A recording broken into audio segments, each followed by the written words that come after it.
Welcome to MedEvidence, where we help you navigate the truth behind medical research with unbiased, evidence-proven facts. Hosted by cardiologist and top medical researcher, Dr. Michael Koren. Hello, and welcome back to another episode of the MedEvidence podcast. I'm your host, Dr. Erich Schramm. I'm a board-certified family physician and longtime clinical research investigator with the Encore Clinical Research Group. And I'm very excited to be sitting across the table again from one of my favorite dermatologists and esteemed clinical research colleagues, Dr. Michael Bernhardt. Welcome back to another episode of the MedEvidence podcast. Great to be back. It's been a little while. Yeah, it has been. So just getting caught up on things. We've done a few of these before. Right. And remember the origin story for this was, on Fridays, we have opportunity to work together, collaborating on patients and studies. And it came out of that we spent a lot of time discussing, topics, clinical research reports, and all the things that are coming down the pike. And people realized that, we'd get into very detailed descriptions and discussions about, disease, pathways, and it was very educational. And they said, hey, you guys should go and do a podcast because, we just like hanging out, two docs talking about, research and talking about our patients. And sure enough, and I looked at Mike and I said, gee, Mike, we should do some podcasts. And I said, well, how many podcasts had you done at that time? And I believe your answer was? I think my grand total was 0. Right. It was zero, somewhere between 0 and 1. And then the question came up, 0. Yeah, right, how many podcasts I'd actually hosted? And the answer was, for me, a big 0. And so based on that kind of experience, we thought it would be a great idea to plunge forward and do these kind of podcast series. And, I'm kind of saying that in a facetious way, but quite honestly, you really have you're not just a dedicated clinician, but you're a clinical researcher, an educator. And so, when you come into the office, I feel like you really do bring a lot to the staff, including myself, but also to the patients. You really do have quite a very holistic view of patient care. And so I really admire and respect that.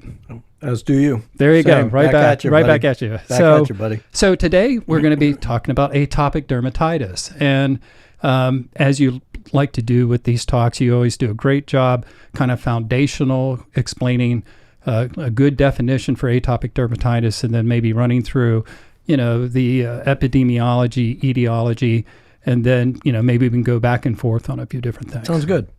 So we've come a long way with atopic dermatitis, and honestly, thanks to clinical research, and it's so popular to bash the pharmaceutical companies. But like I tell the residents, you could be the best carpenter in the world, but if you don't have a hammer, nails, a skill saw, and a level, you're not going to be able to do anything. And without the companies that actually make the drugs that we can use, we're back in the Stone Age. So we've had a lot of really great progress with atopic in about the last 8 or 10 years. They've drilled down and kind of found some very significant pathways that drive the disease condition. Atopic is known, quote unquote, as the itch that rashes, right? I think that's from the textbooks out around back when I had a full head of hair. I think our next talk's going to be about hair loss. It's going to be hair loss. And then, it's really interesting. That's the phrase that comes to mind because I was one of your residents at one time, and that was one of those clinical pearls that stuck in my head and found it very helpful, throughout my career. So that's a great pearl, right? Yeah, a lot of times itch will precede, what you can see and what you can feel. And it's common, starts in kids, very common in kids. Usually in the young kids, 6 months or so, periorificial, around the mouth. And then it spreads to the antecubital folds, the bends of the elbows, bends of the knees. And these kids can be pretty miserable. They really can be miserable, and it makes the whole family miserable. And, back in the day, all we had was topical steroids and moisturizers and antihistamines. And the thing is, antihistamines are only marginally ineffective in this kind of itch because there are other itch pathways between the skin and the brain, via the spinal cord, that go through mechanisms other than histamine. GABAergic pathway is what they call the Cowhage pathway, and we found that a lot of these cytokines, or these cycling intermediaries that help start the fire that transmits itch to the brain, are totally independent of histamine. Right, so we have molecules like interleukin-31, which is a primary purtigen of the skin. Molecules like interleukin-4 and interleukin-13, which drive the whole inflammatory cascade. And now they're starting to drill a little deeper, and they're looking at other molecules, like one of the studies that we're trying to get, which is a combination of blocking interleukin-4 and blocking another molecule called TSLP. And I always mutilate the real name of this thing, so I'm just going to stick with TSLP. It's like thymic strombic lymphopoietin or something like that. That's right. Anyway. Sounds like we'll TSLP. have a little, right, this afternoon we're going to sit down and I've tried to study it 100 times. I still mutilate that. So, but TSLP, IL-25, and IL-33 are what are called alarmins, ALARMINS. And alarmins are these little cytokine fragments that are released with any kind of irritation to the epidermis. Right. And they act like as the alarm clock. That's why they call them alarmins. And tell the rest of the inflammatory cascade, hey, wake up, there's something going on here that doesn't belong. And it triggers the whole itch scratch cycle. So right now we have great drugs that are FDA approved down to age 6 months of age. For example, a drug like dupilumab, FDA approved down to 6 months of age. It's an injectable. And it works great at shutting the process off. That's IL-4 and 13, right? It blocks IL-4 and 13. Right. And then the 13 inhibitors, I think, are only FDA approved down to, I have to check and see whether it's 12 or whether it's approved for adolescents or just adults. I'm not sure off the top of my head.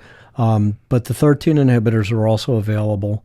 And then there's a new class of drugs for atopic dermatitis called JAK or JAK inhibitors. Mm-hmm. And those are orals. So in those kids and young adults who are the ones who predominantly have this, who can't tolerate an injection, there's an oral form. But there's risk to benefits, and they all have their side effect risk. How do you think in terms of when you're grading severity, mild, moderate, severe? Do you have some distinct parameters that you're looking in that and helping you to decide what kind of therapies you're going to be looking at with a patient? Yeah, and the way when I'm teaching residents, I always tell them that there's no definitive diagnostic test for atopic dermatitis. Right. You do a skin biopsy, it shows inflammation, what they call spongiosis, which is microfluid in the epidermis. Maybe you'll see some eosinophils, which are cells that get upregulated when there's an allergic process. You can do some blood tests. May help, may not help. The one I use as a yardstick is IgE. Yeah. Right? Okay. Mm-hmm. And IgE is helpful if it's elevated. If it's normal, it doesn't really help you. And people have to remember there's two pathways. There's an allergic pathway and there's an autoinflammatory pathway that's autonomous from allergy. So there's no real diagnostic test. It's a clinical conundrum. And you look at the person, you see, are you itching? Mm-hmm. Right? Well, if someone's sitting there scratching themselves to death, it's kind of a silly question to ask, but you ask, how bad is the itch? And criteria for itching is if the itch is such that it prevents the person from sleeping at night or staying asleep at night, that's severe. Right. That's severe disease. If it's in a kid or young adult, if it's impairing their ability to stay awake and function in school, if they can't go with their peers, if they're soccer players, they can't play soccer. A lot of times this is comorbid with asthma, so they start running around, they get bronchospasm. That's severe. Right. A kid's a basketball player and he can't lift his arm up to shoot because his axillary area is so torn up that it rips his skin when he tries to shoot a basketball. Well, that's severe disease. And, back in the day with these people, all we had was topical steroids and antihistamines. And, more often than not, they did not accomplish the full task that we wanted to have done. Right. So, and just maybe we can talk a little bit about how important it is in terms of skincare and for these patients and moisturizers and, maybe what kind of soaps they should use or avoid. Maybe you can talk about that. So to get to that answer, you have to visualize the skin as like a 5-layer cake, right? So think of the epidermis as a 5-layer cake. The first layer is the basal cells, right? The basement layer, basal cells. And the next layer is the squamous cells, and there's the spinous cells, and there's the granular cells. And then on top of the cake, like a thick layer of saran wrap, you have the stratum corneum, which is the outer barrier. Right. So we always say in atopic dermatitis there's a disrupted barrier. And when you think about that and try to take it out of a nebulous concept to a concrete concept, what is disruptive? Well, you look at the granular layer. The granular layer is called the granular layer because, and this is going to come as a shock to people out there, the cells have granules in them, right? So everybody recovers, right? So these cells have granules, and the problem in the atopic world is that these granules, which are important for secreting filaggrin, which is a structural protein for the stratum corneum, and it also helps with junctional and tying the skin cells together, or what they call junctional adherence. And then there's what's called the Odlin bodies, which secrete cholesterol and sterols and free fatty acids, which are like the intercellular cement substance, right? So when these and we know that in atopic dermatitis, these granular cells are defective. Either A, they're secreting defective products, or B, they don't secrete at all. They get jammed up, okay? And when you're not secreting these sterols or what they're called ceramides, the skin has a gap. Normal ceramides run about 20 to 24 carbon chains in length. So think of it as like, I don't know, a tire chain. That has a certain length. All right. Okay. So for the tire chain to function, it's got to have X amount of loops to it. So in atopic dermatitis, it's like X minus 10 in these loops. So these are inherent to good skin health because it maintains the integrity of the skin itself. So and even more importantly, sometimes when these tire chains come out too short, they can actually act as an inflammatory driver. And aggravate the situation. So that's what leads to this defective barrier. So moisturizing is super important. And the reason I always tell my patients to get a moisturizer with ceramides is because if these kids and young adults are not producing ceramides in such a way that they keep the barrier whole, you need to supplement that. So moisturizer without ceramides is only kind of quasi-effective. Is that, like if I go to the pharmacy and I find this easy to find moisturizers with ceramides, or do I going to have to look on the backside? And no, they advertise it because everybody's kind of hip to the need for ceramides. Okay, so that's critical to maintain good skin health, moisturizing. What about soaps? Try to keep them bland. I'm a big fan of white fragrance-free Dove soap. Okay. It's got mineral oil in it, which is lubricating. I'm not really a big fan of any fancy soaps that have fragrance or color or dyes, because people with atopic diathesis are more sensitive anyway. So things that normally wouldn't irritate you or me or you guys in the room, if you have atopic, it might set you off. Right. So try to keep it kind of on the bland side, on the mild side, not the wild side. Shower cool or warm? So if you take a shower that's too hot, it's going to stimulate those itch fibers and trigger that whole itch scratch response. So try to keep it moderate. I know on a cold winter day you love to crank that hot shower up. We all do, and it does. It feels so good. But if you have atopic dermatitis, it's going to set you off. Okay, good food for thought.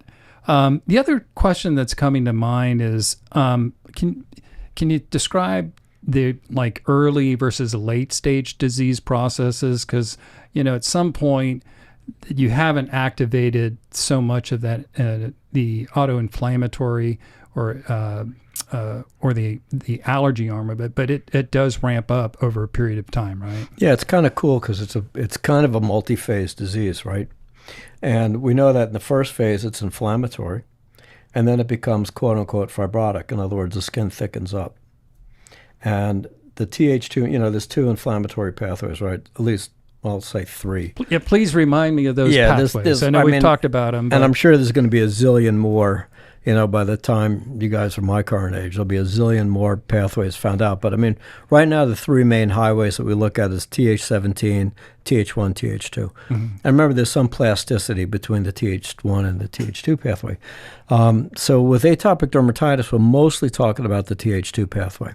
And what we find is that one of the little interesting things that we see in some of these Th2 diseases, they do end with thickening or fibrosis of the skin. We know that we're not sure of what the exact mechanism of that is, but we know that in people with chronic atopic dermatitis, the skin will what we call lichenify or thicken. Right. Now, what's interesting is there is a newer biologic drug, nemolizumab, which doesn't block interleukin-4 or 13, which are the main drugs that we've been using. It blocks interleukin-31. Interleukin-31 is what's called a peritogen. In English, to take it out of scientific ease and put it in English, a peritogen means something that makes you itch. Okay. So interleukin-31 is one of these primary peritogens that really causes severe itching. It shares a receptor. So in other words, when these cytokines, if you think of cytokines as a key, right, they're floating around in your body, they're keys. They're looking for a little lock to go into and turn, right? So interleukin-31, that little key is looking for its receptor or its lock. Well, it shares a receptor with another molecule, this is pretty cool, called oncostatin M, which is, oncostatin M is a cytokine or a receptor site that drives fibrosis. It also has other, oncologic related properties that are just kind of being discovered that are not germane to this talk. But what it does is it does stimulate fibrosis. At the level of the the receptor level. At the receptor level. Yeah. So that may be one of activating IL-31 and oncostatin M may be one of the reasons that tickles that pathway of fibrosis. So a couple of these drugs have been FDA approved not just for atopic dermatitis, but another inflammatory fibrosing disease called prurigo nodularis, where people get these horribly itchy thumb-tip-sized lumps on their trunk and on their extremities. And both these drugs work like a charm, right, in terms of reducing not just the inflammation, but the thickening and the fibrosis. Once a person, say, they develop some of those thicker plaques that you sometimes see, is that reversible? Can you? Yeah. How do you approach that? With one of these injectables, either with the 413 or the 13 inhibitors or the 31 OSM inhibitor. And that allows the skin to kind of re-engage and restore kind of a more normal you're taking pattern. the inflammatory onus away, and with time it normalizes. Now, thicker fibrotic skin takes more time to normalize than just quote-unquote itchy skin. With most of these drugs, the itching is gone within a day or two. Right, and that's the main thing. Because if that's you're a godsend. itching, it's never going to go away, right? If you continue to the itch relief is a godsend. We're even seeing it now with some of the topicals, the topical JAK inhibitors. Ruxolitinib, and there's a new one that has some sort of name that I can't ever remember, and Zupco or something like that. But they're topical JAK inhibitors, and they're great for chronic eczema. They're great for chronic atopic dermatitis. We use ruxolitinib, topical ruxolitinib for vitiligo. They stop itch in a matter of hours. Right. Hours. They've done studies where they've charted it in 15-minute intervals, and it's an inverted parabola, and how quickly they respond. Well, yeah. And I'm using a lot of multisyllable words. No, I get that. Must be Friday. It is. Oh. Well, we like that. And we've done, and we're doing studies on ruxolitinib for hidradenitis suppurativa, by the way, which was another great podcast with you. So, and we talked, in the past, we talked a little bit about, you've done some really good definitions to talk about the JAK-STAT pathways, and really some great ideas about understanding inhibiting all the different types of inflammatory cytokines that were found in these JAK inhibitors. And just so that when we left off on that we, or at least you were saying that there's a very high comfort level to be using, especially a topical JAK inhibitor like ruxolitinib. We didn't have any really safety concerns with it. We thought it was a very safe and effective treatment. But you have to do the studies, right? Yeah. All these drugs are all drugs have side effects. Mm-hmm. And when I'm doing talks, I always tell people that you can't skip over important safety information because A, it's important, B, it's safety, and C, it's information. Right. So you always have to go over that. And as a clinician, you'll see some regulatory things that sometimes make sense.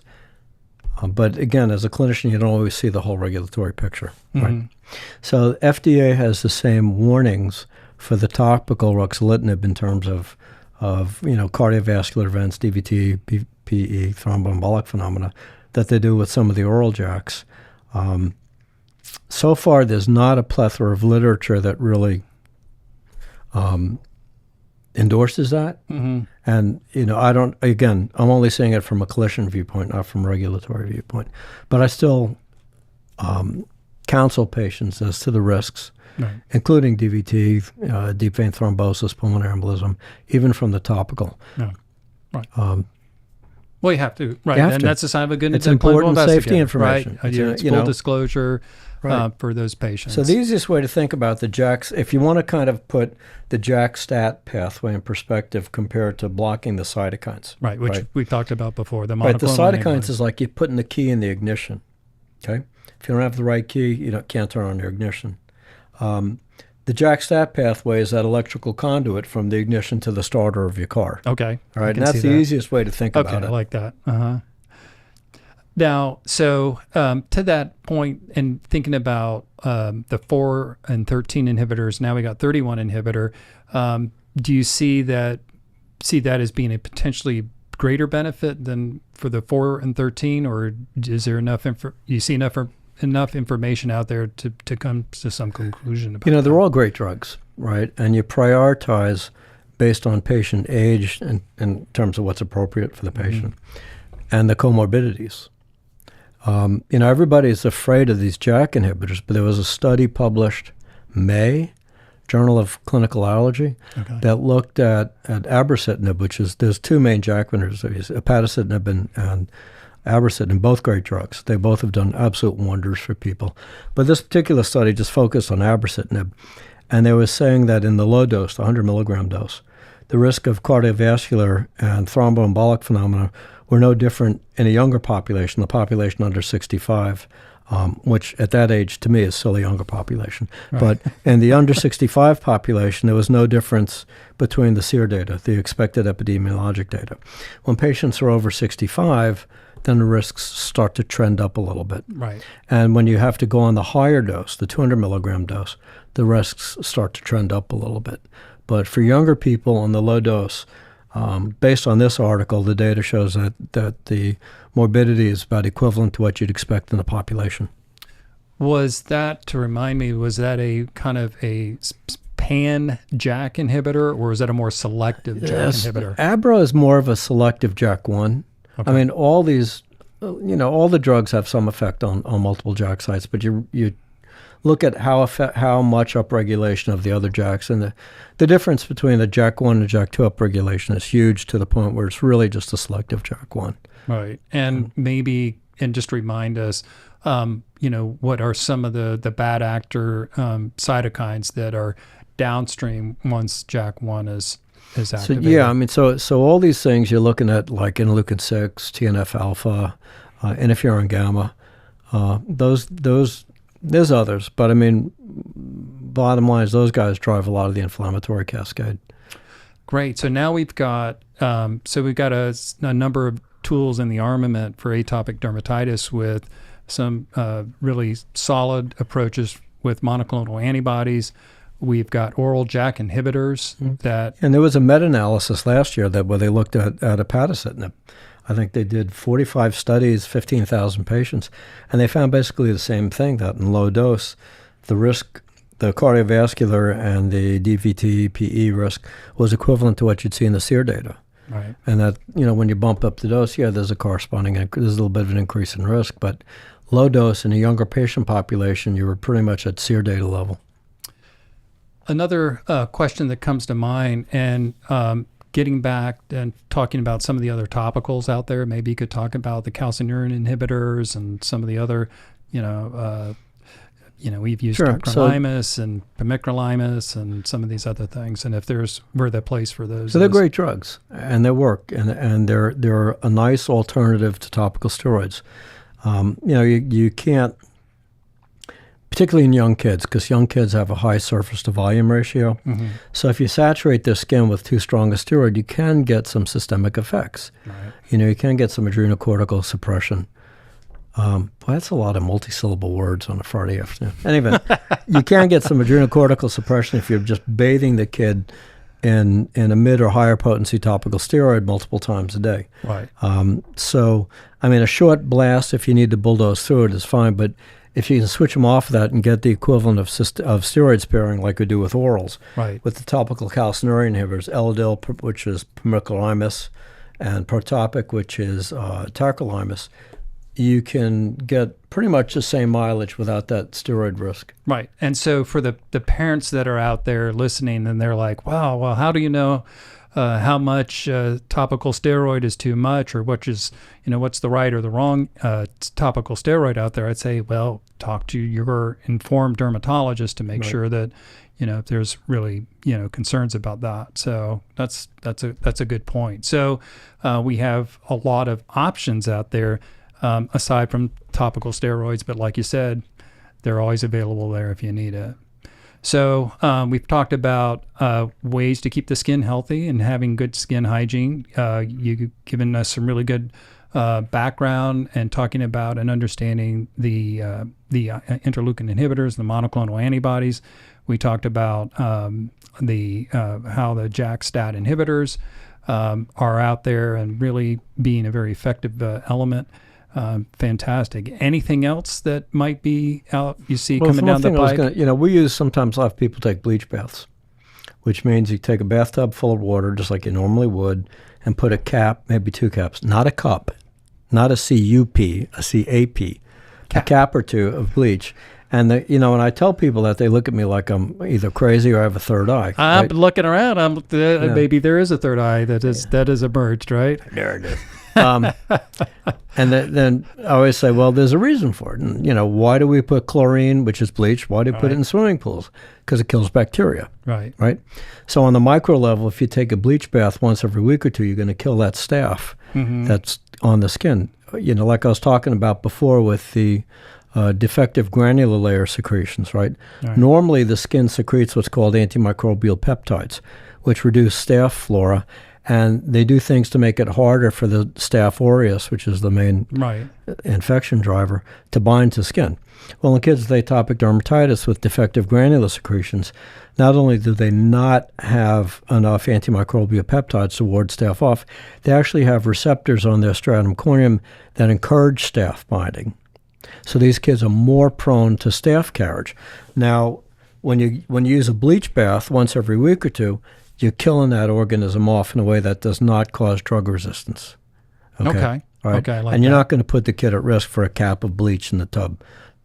But the other point I was going to make is that once you repair the barrier, when you're using the 413 or the 13 inhibitors or the JAK inhibitors, and you repair the barrier, particularly in the there's data that shows that with the 413 inhibitors, you actually reduce the kid's risk of infection because you've reintegrated the barrier. Right.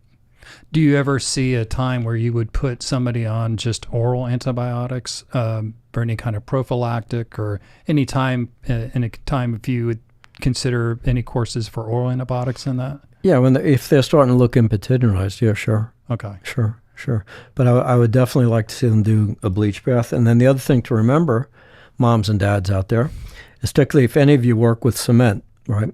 The skin, when you're in a shower or bath, is like wet cement. And when you get out of that shower and bath, you've got about 4 or 5 minutes before that cement sets.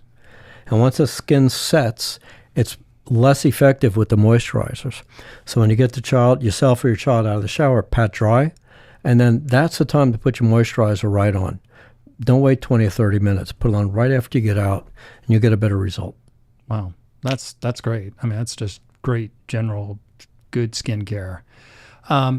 Back to thinking about the JAK inhibitors and the monoclonal antibodies, as far as expectations for patients for healing, their timelines, is there one that's a little quicker than the other, or is it all about the same? They're all pretty good. They're all pretty good. When you look at the studies, there's a lot of overlapping data with the low-dose JAKs versus the 413 inhibitors. They're really pretty good. Some studies, some of the drugs have studies that show that itch reduction is a little faster with certain drugs. But by and large, by the time you see that person back in 2 or 4 weeks, they should be significantly more comfortable. Wow. And I typically give a drug about 2-3 months. And if they really haven't turned around, then we start talking about changing.